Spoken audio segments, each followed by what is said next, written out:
Prologue, Part 2. Adam hit the heavy bag with all he had. Sweat dribbled down his body. Night Shadow watched, and after some time spoke. Good. You know all the basics now. You'll be surprised at how many do not know them, and how often they can save you. Let's move on now to the more advanced training. After breakfast. Night Shadow stood in front of a table later and gestured to the plates laid out on it. This meal is specifically designed for muscle repair so as to increase your performance results and replenish. Adam took a bite, and after his eyes shrank down from their explosion in surprise, he started scarfing it down. It also tastes very good, too. Through mouthfuls of food. Good. It's great. After his meal, Night Shadow led Adam to a massive library. Now, as your food digests, you will be reading all of these books. He gestured with his hand. Adam looked in awe at the large amount of books, but then gave a sucks-it-up face and stepped forward. They all have vital knowledge inside for all of your possible vendettas and missions. Special Forces manuals, SEAL manuals, anger, military police, law, criminology, Adam said as he looked through the books, picking them up and setting them down. What did you expect? Philosophy? English? Math for fun? This kind of business does not deal with that kind of nonsense. That, and you've already studied those in school, just as everyone else has. There is good, there is evil. You know the difference. Now you need to know how to defeat the enemy, and how to survive while doing it. These will help you. Adam sat down and began a book, as Night Shadow left to the shadows once more. Later, deep in the heart of Uptown, a grand ballroom filled to the brim in the bowels of a massive hotel. Several important officials from many different places were there. A banquet of officials, CEOs, and ambassadors.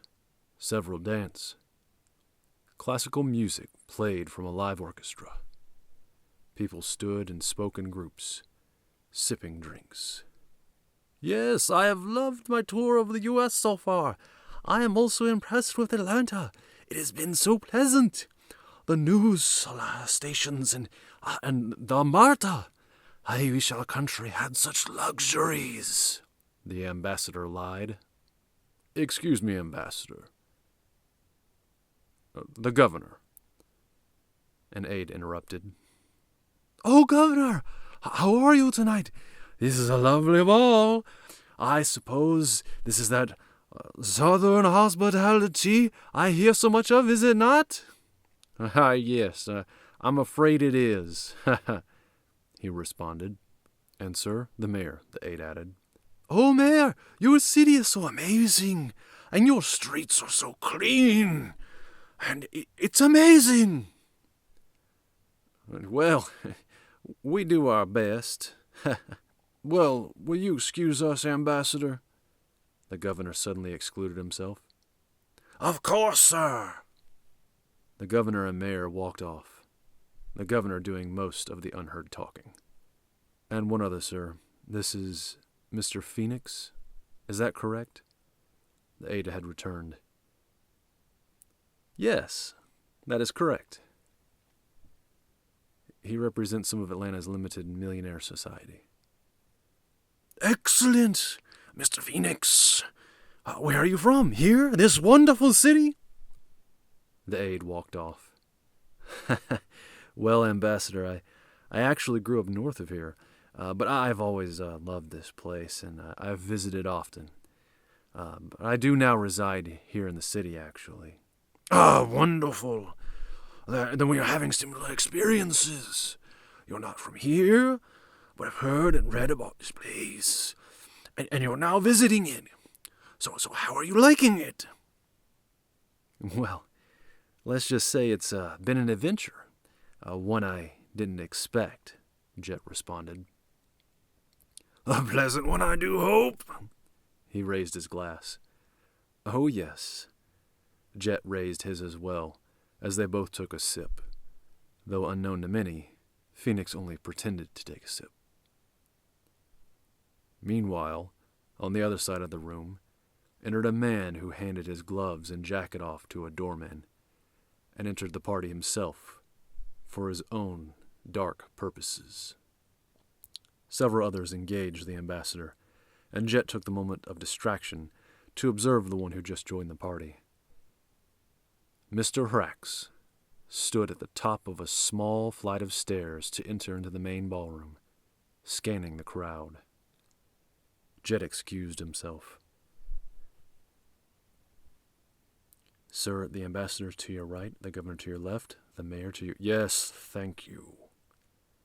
Hrax cut off the party aide with a shallow smile that vanished instantly as he walked off, eyeing the ambassador. Mr. Hrax grabbed a glass and made his way to the ambassador's circle. Well, Mr. Ambassador, it seems your aide has failed to introduce me. My name is Mr. Hrax. I own half the warehouses, storehouses, and some of the nicest hotels in the city. Ah, Mr. Hrax! Oh, nice to meet you. I am Ambassador... Yes, I know who you are. It's a pleasure, I'm sure. Hrax's squinty smile covered up his smirk of disgust at the accent causing a mispronunciation of his name as he walked off. The ambassador simply shrugged this odd meeting off and continued to chat merrily with his small crowd. Elsewhere, in an upper room, a radio was static to life. Alpha 34, do you copy? Alpha 34, do you copy? Home 1, this is Gold 1. We have negative communications on security personnel in all hallways. I repeat, negative comms. Home 1. In a bathroom, off the ballroom, a man dressed in black grabbed the radio off the dead guard's head and broke the earpiece in his hand. He then dashed off to meet with the rest of his team, bumping a door on the way out.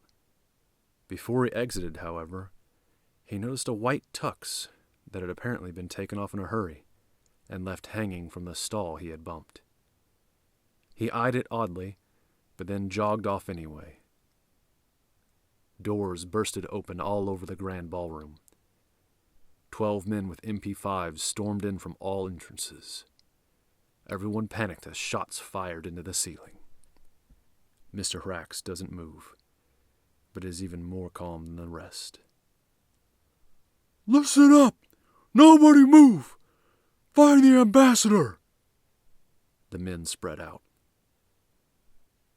Suddenly, a man in a tux approached one of the armed men and stood in front of him. Get out of the way, pretty boy! The man suddenly has a pistol in his hand and shoots the armed thug in the face. The other thugs fire on the man in the tux, but other men fire on those men as well. Security's under cover of the crowd! Shoot all who move! Then everyone's panic dialed to 11. People ran, dove, ducked, rolled, screamed, and hid. People died. A few thugs left standing. One approached the huddled ambassador. Get up! Sit down! A black boot suddenly made impact with the armed man's jaw. The blue shadow dropped to the ground, grabbed the man's MP5, pointed it in the direction of the other armed men, and opened fire, using the man he just kicked for cover. The thugs took rounds in the legs or vests. Stunned or bleeding and unable to stand, they were easy prey now. Blue let go of the bleeding man he was using as cover and launched himself at the approaching man who had taken cover and was uninjured. He countered with a right jab, shoved the one charging him, using his own momentum to send him into a table, stomped another's bloody kneecap, sidekicked the jaw of another who was barely catching his breath after taking the round of the vest, and grabbed an arm and threw another over his shoulder until the last man standing. A leap into the air and a knee to the man's spine, just beneath the bottom of the armor, took him out. Ambassador okay? Minimal casualties? Mission complete. The blue shadow looked about the crowd. He spotted Mr. Hrax, squatting near the bar, and pretending to be afraid, but really only fearing the man clad in black and blue cape.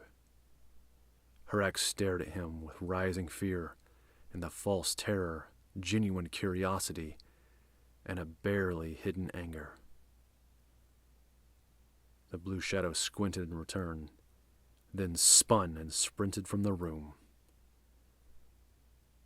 Police sirens blared outside as their vehicles barreled down the road. But Mr. Phoenix was already walking down the street a block away, tux back on, and stepping into a black car that soon sped off.